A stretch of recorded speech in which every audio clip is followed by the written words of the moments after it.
Hi, this is Rebecca with Stronghold Fitness, and I'm here with another Spotlight interview.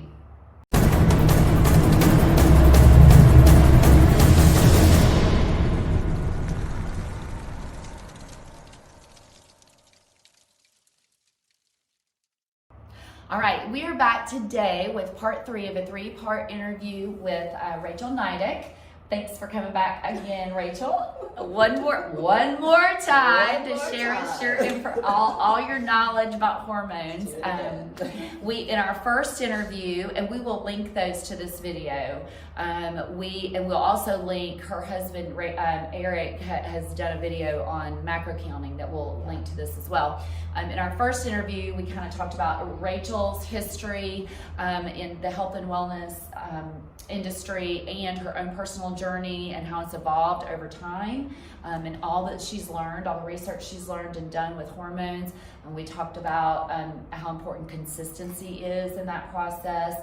In our second interview, we delved into more of the hormones' role in muscle development, and then just talked about how that changes over time and over age.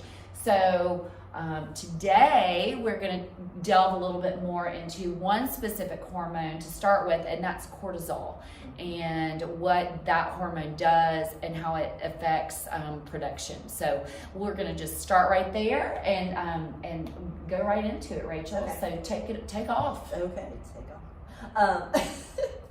So cortisol, and I know everybody's heard of cortisol. I feel like it's got kind of like, it's kind of a catchy word. Like you hear it on, like you watching TV and they're like cortisol, and because it's a stress hormone is how it's described. Right. And that's not incorrect. It definitely is our stress hormone.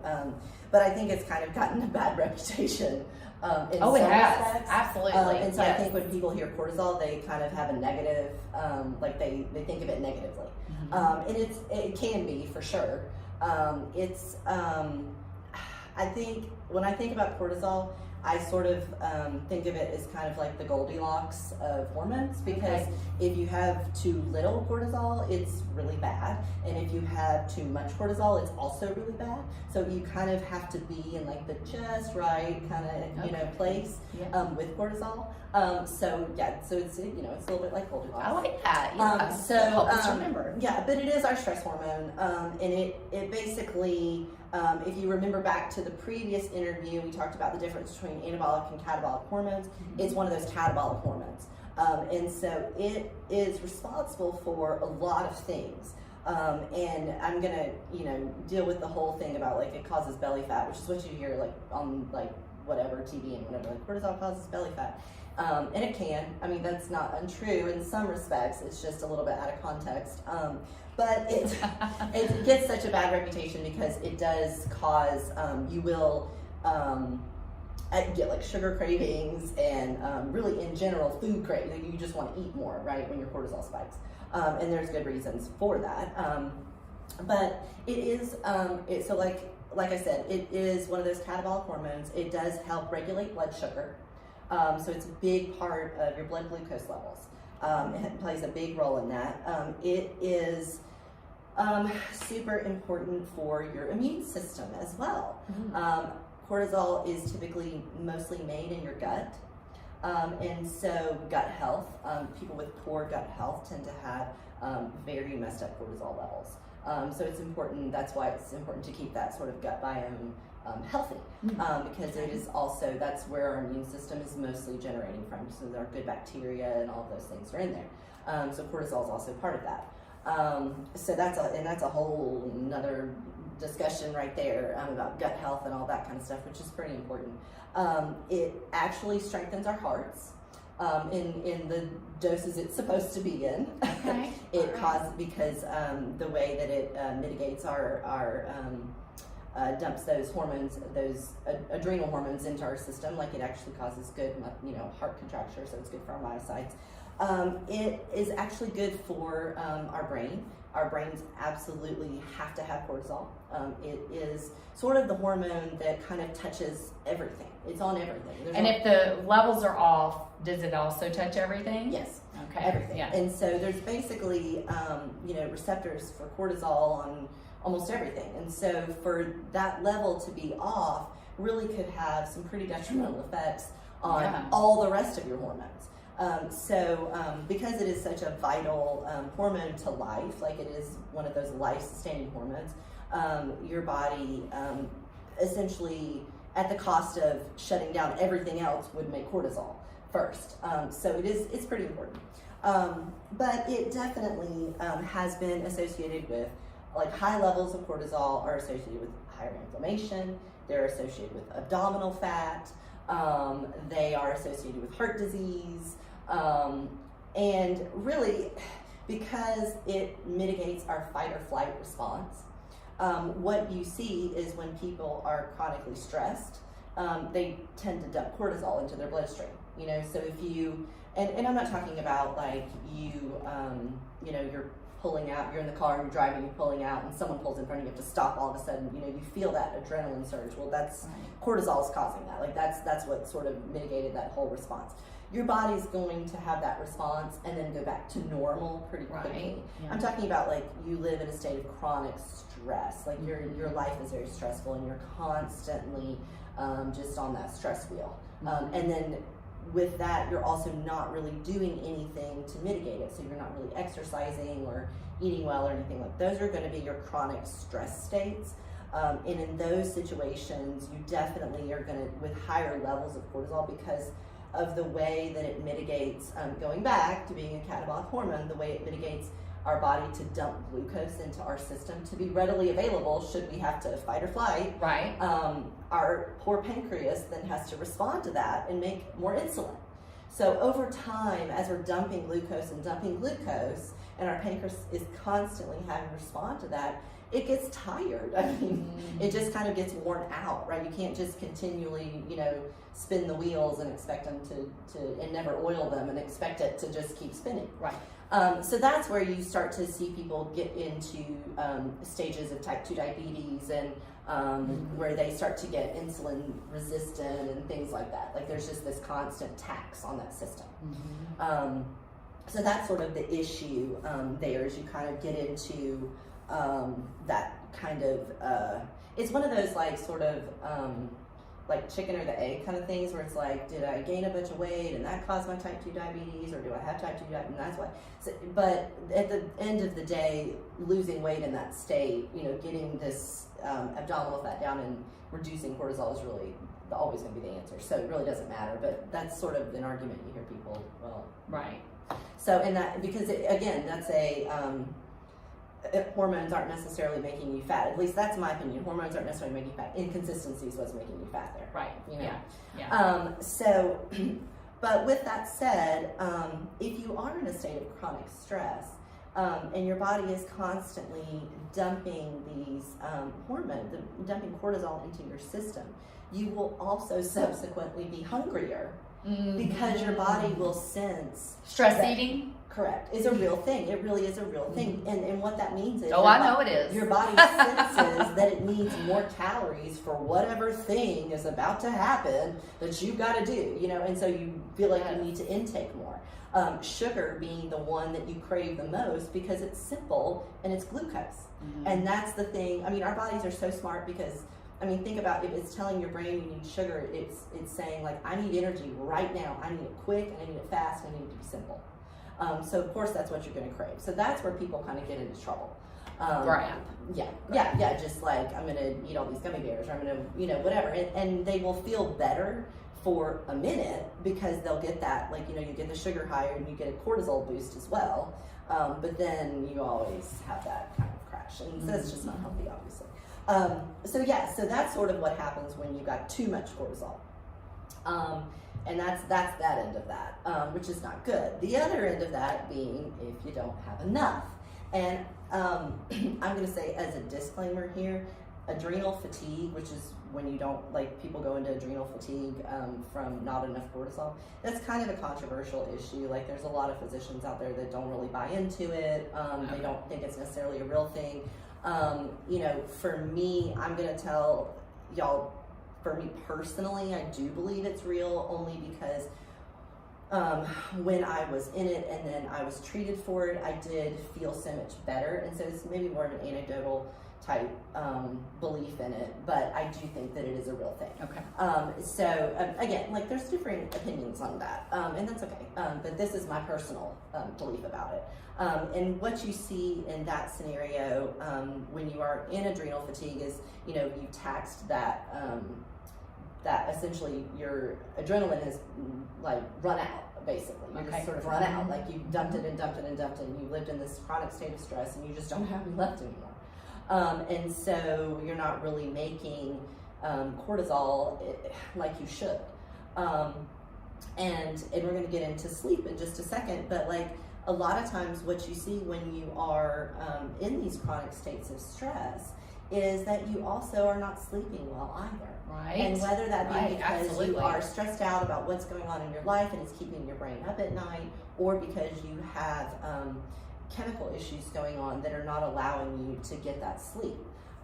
And so, sleep is imperative for a lot of things, but it is especially imperative for cortisol replenishment. Mm-hmm. So if you're not getting appropriate sleep, then your body really doesn't replenish your cortisol, and then you're waking up the next day exhausted, and you're kind of just trying to just claw your way through the day, and really only getting kind of boosts after either you exercise or you eat, which both of those things raise cortisol.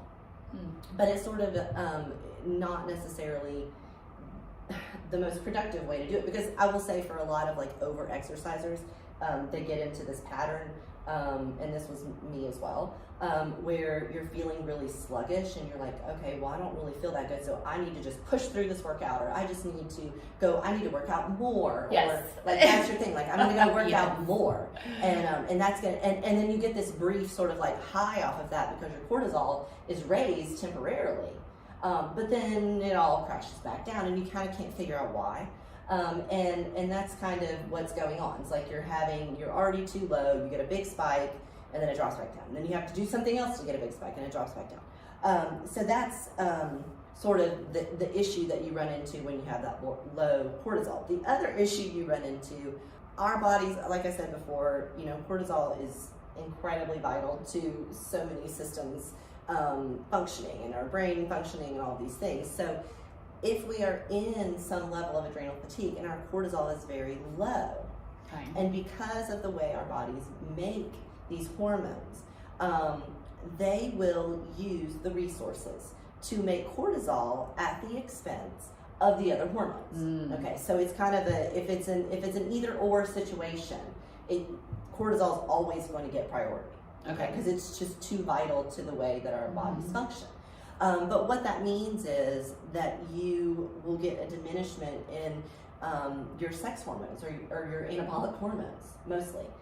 So you'll see your testosterone, your estrogen, those are going to go down. Your progesterone, those are all going to suffer because your body's going to choose to make cortisol instead.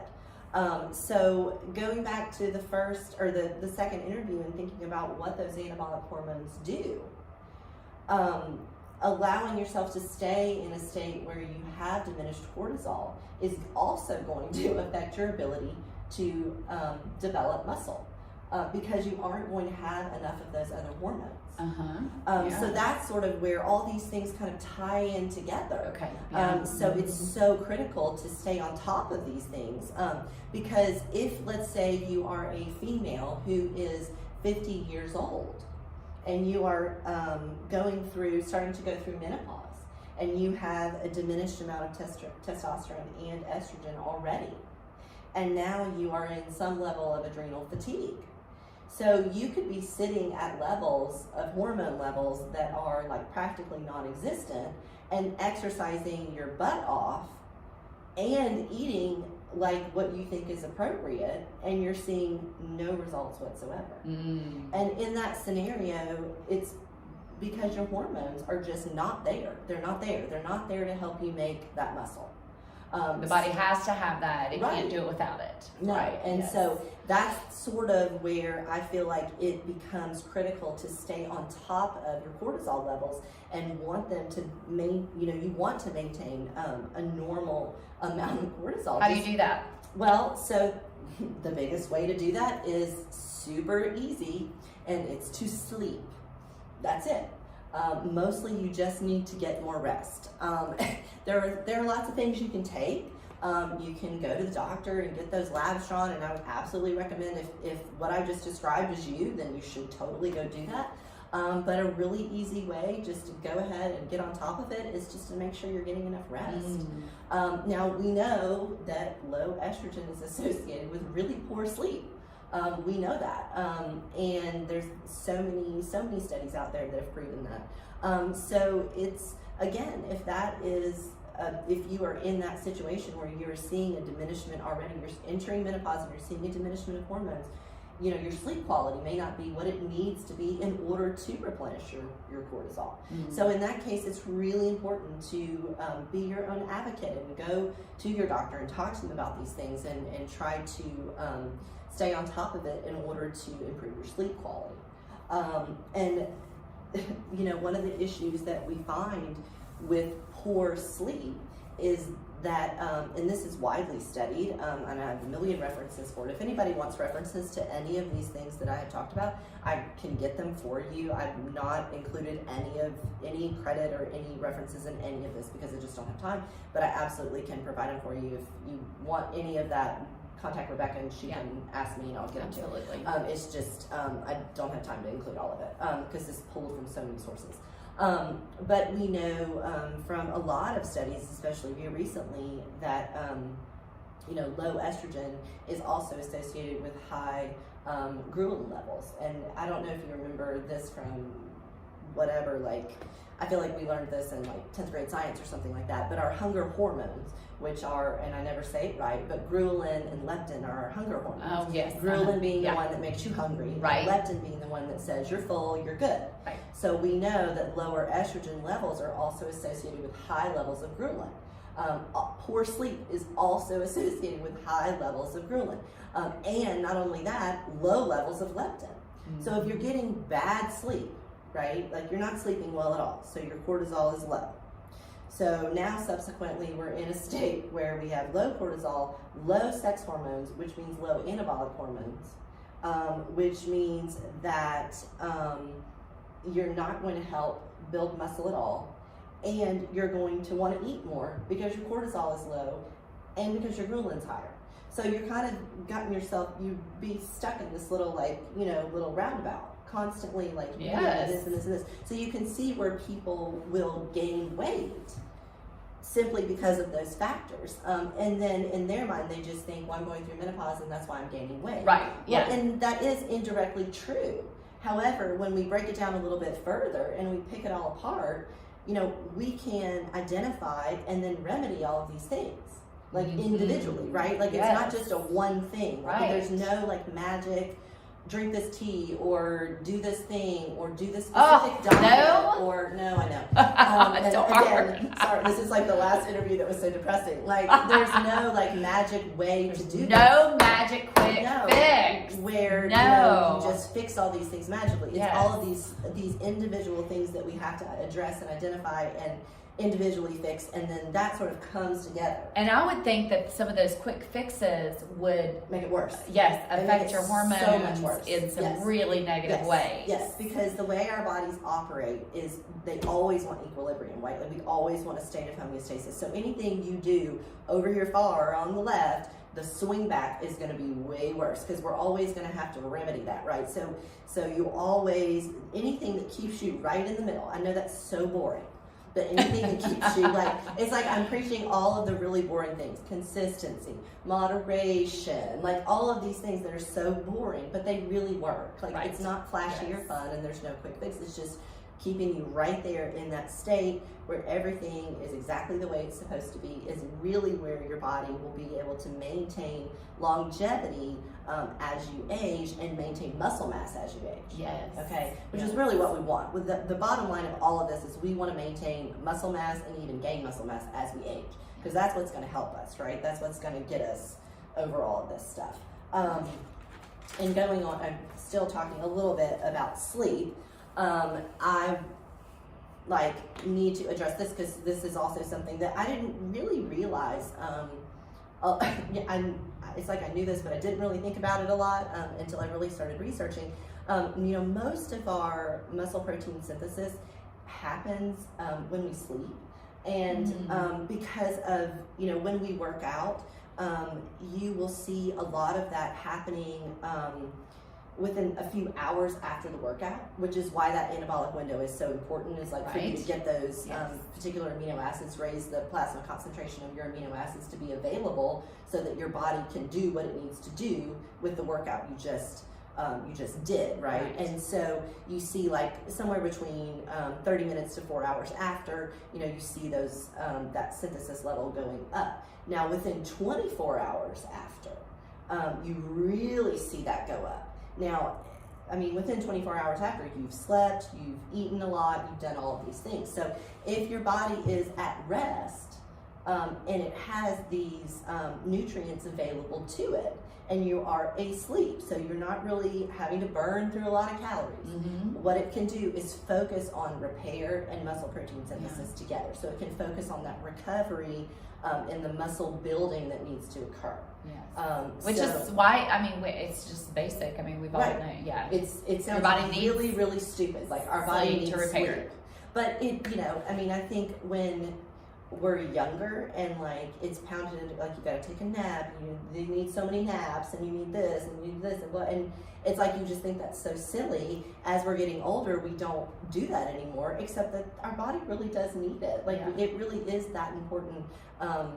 It's important for little kids, but it's important for big kids too. Like we all need sleep. It really is important. So again, some people, like I said, there's that anabolic window after you do strength training that you want to get in some protein. A lot of people subscribe to an idea where they do a protein shake before bed because they feel like that also provides those nutrients. And that's, again, I've not done that consistently enough to really know that it really does anything, but I will say, there are a lot of days where I'm low on my protein about that time, and so I do have to do a protein shake towards the end of the day because that's how I've got to get all my protein in. So I think it's never a bad idea to book in your day with protein shakes. Like if you have to do one in the morning, do it at the end. I think that's always a positive thing, especially for strength training. So the second question we kind of dealt with already. And I just kind of want to, I've thrown a lot of information at y'all, like a lot of information. And it's been super brief and like very, very tip of the iceberg, I know. But I think the important thing is like, what do we do with these bits of information that we have now?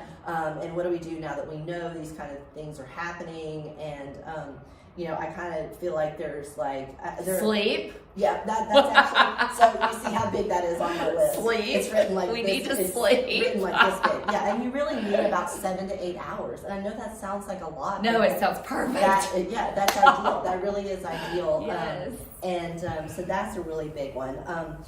And the other one is to strength train. Yes. That one is my number one. That's my number one on this list of what to do is strength training. And if you have always been a cardio queen or a cardio king, then that's okay too. But you may be entering a time where there needs to be a bit of a shift in order to compensate for those aging effects. I know personally for me, because I am in that age bracket. Me too. that I'm not willing to give up my running. I love my running, but I definitely have to strength train.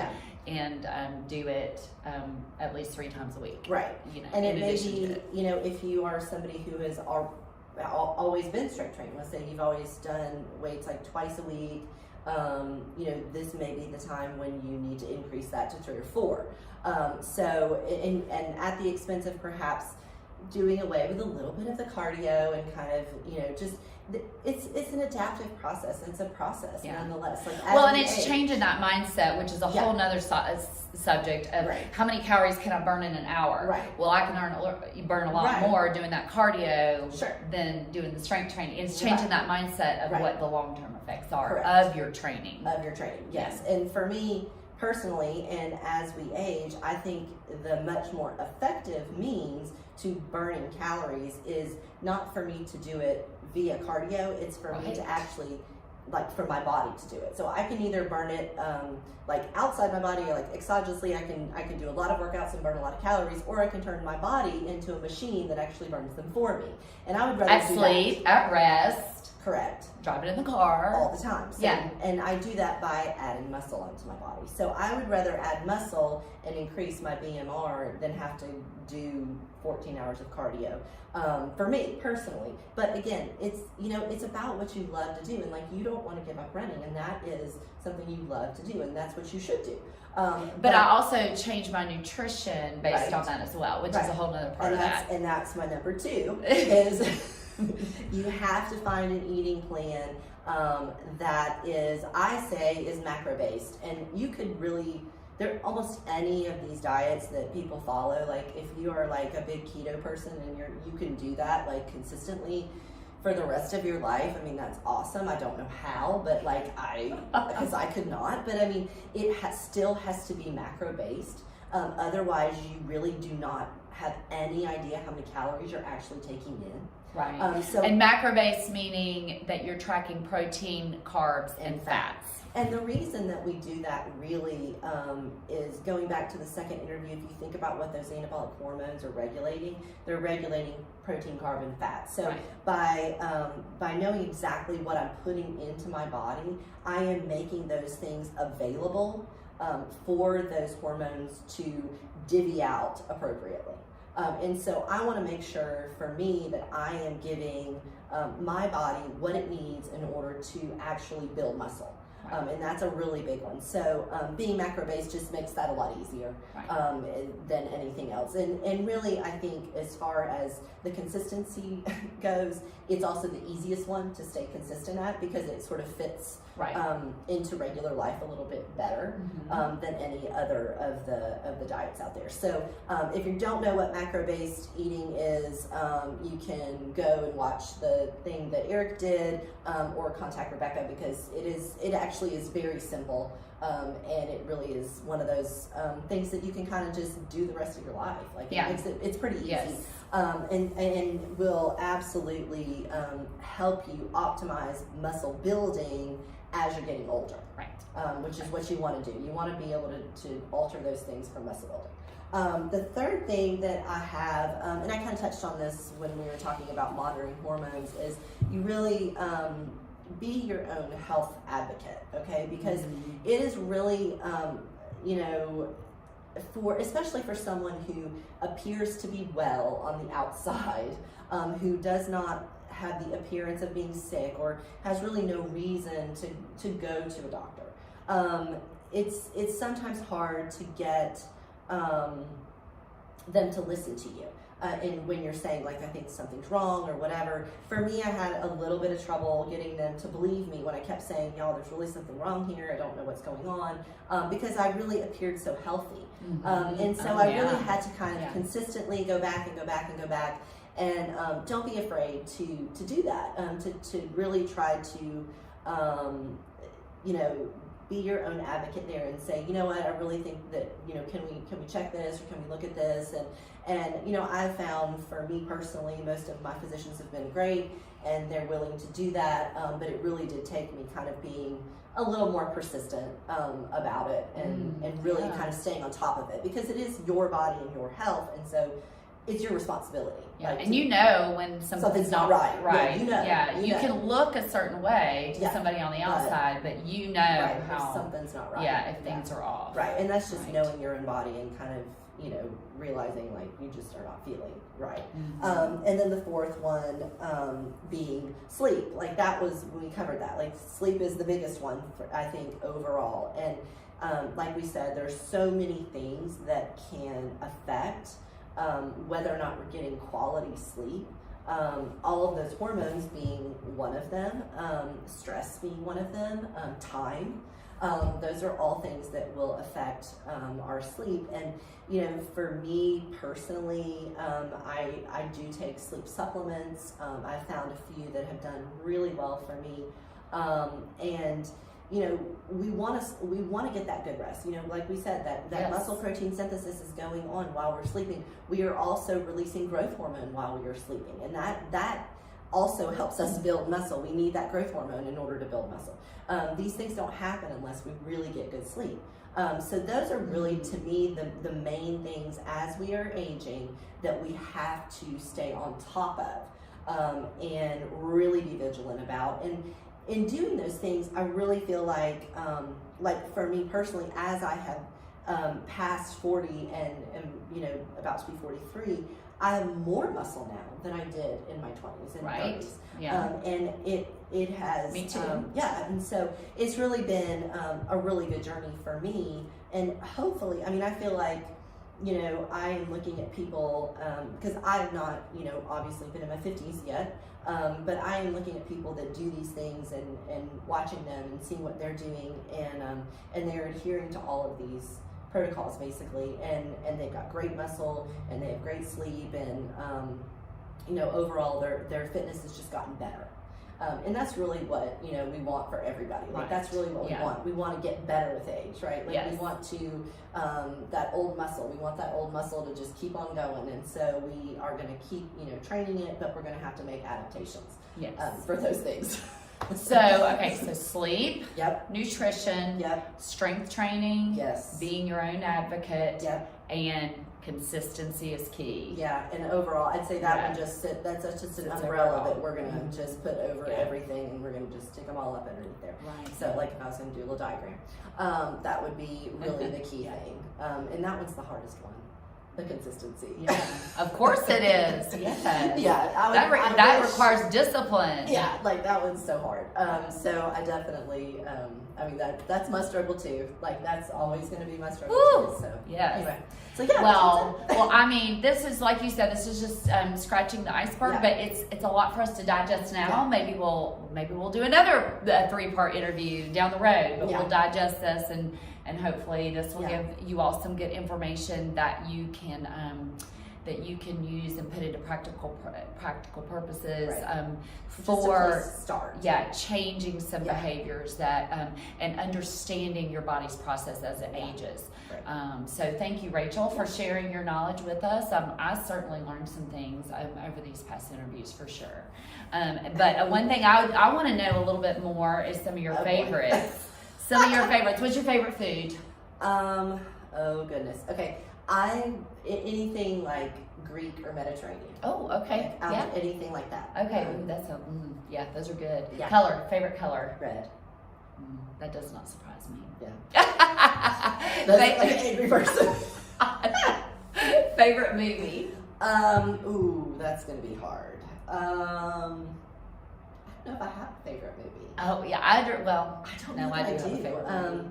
I I was just say I understand, but no, I do. Yeah, or a favorite song. I don't know that I could really even pinpoint a favorite. Okay, a favorite movie. A favorite movie. Oh gosh. There's just so many. What favorite movie genre? You're not getting out of this question. I can't even do that. You know, I really like, this is going to sound so stupid. There is, they redid Pride and Prejudice with Keira Knightley. I super like that movie a lot. That's a really good one. Okay. I like that one. Okay, That's actually yeah. my favorite book. Well, I mean, it's, So, you know, that's can I do my favorite book instead of your favorite song? book. Yes. It's Pride and Prejudice by Jane Prejudice, Austen. okay. So that's why that's Okay. Well, that's good. That's good insight. I mean, I mean, my mind was going to like Shake and Bake and, you know, Talladega Nights. So, I mean, you cleared that up for me. Thank goodness. I was sitting here thinking of like, what? I was going to say, don't ask me the last movie that I watched because I'm going to have to tell you that it was Ghostbusters 1 and 2, and that just sounds so bad. No. They are as bad as you remember. Oh, yeah, Just they are. because I have watched they them. were They as are. bad Yes, as we it's remember. true. That is too funny. What about a childhood memory? You got any favorites? I mean, I had a lot. I had a pretty good childhood, so I mean, there's a lot to pick from. You know, I think you kind of have to know my dad to know this, but I went to Disney World once as a kid. I was about 6 years old, and he made us camp.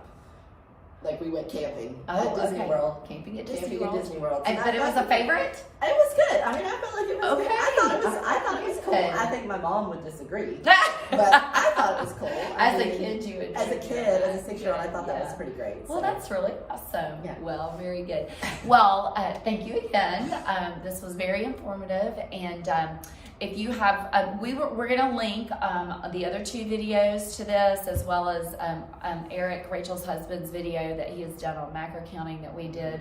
And then if you have other questions you have, then feel free to reach out and contact me, and what I don't know, I will put you in contact with Rachel. And the thing that's wonderful about Rachel is that she's so committed to truly helping people. So I appreciate your willingness to do that. So and if you have more questions about Stronghold, my information will be on the screen. Feel free to reach out. Thanks, and have a great day.